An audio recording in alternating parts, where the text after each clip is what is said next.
At long last, sanity. For 84 Bosnian Muslims who arrived in Israel this week, a temporary shelter from the horrors of civil war. The 84 refugees were welcomed to their new home at this field school by Israelis, Jews and Arabs alike, and not a moment too soon. I was waiting every day something to happen for the world to decide to do something in Bosnia to help those people, to stop those crimes.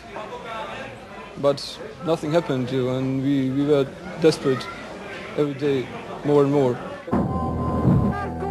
With every broken ceasefire, the fighting and bloodshed in war-torn Bosnia continued almost unabated.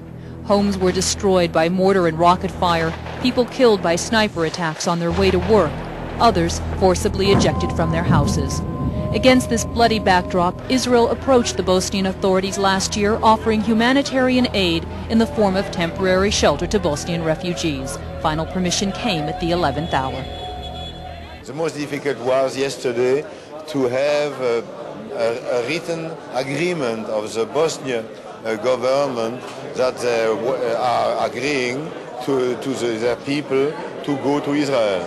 And it was difficult to have it because there were heavy bombing around the house of the president of Bosnia and Herzegovina yesterday. In the end, the refugees got their exit visas and flew to Israel on a flight financed by the Jewish community of France.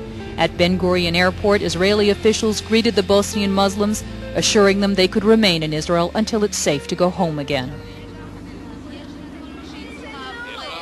We are delighted that we are able to ease somewhat the suffering of human beings who are victims of an awful and unnecessary war. We would like to do more, much more. But unfortunately, this is all that a small country can do. It's the first time in months that Serena Osmantovic has felt any measure of safety for herself and her 3 children. We had a house, she says. The Serbs came and with force they threw us out.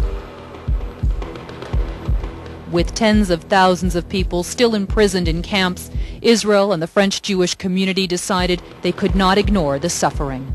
We in Israel, we the Jews, are the first people to know what's the meaning of being refugee, what the meaning of discrimination, what the meaning of to live under violence, under fire, as it's nowadays in Yugoslavia.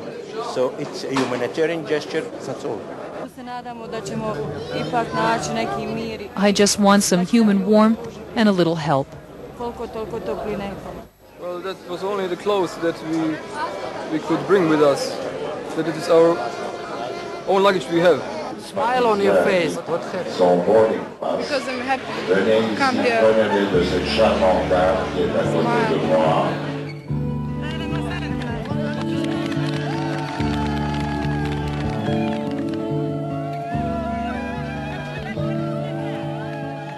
While they're here, the Bosnians will study Hebrew and Arabic, first at the field school and then possibly in Arab communities throughout Israel.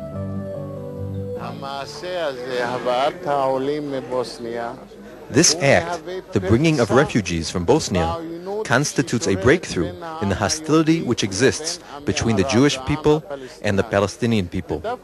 And this act gives us hope that we will build love and friendship between us.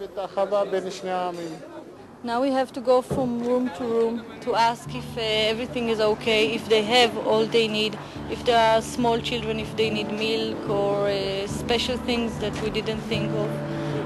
We'll ask if everybody is okay, if everybody feels healthy. They will get to know the place, they will feel at home, and then everything will be all right.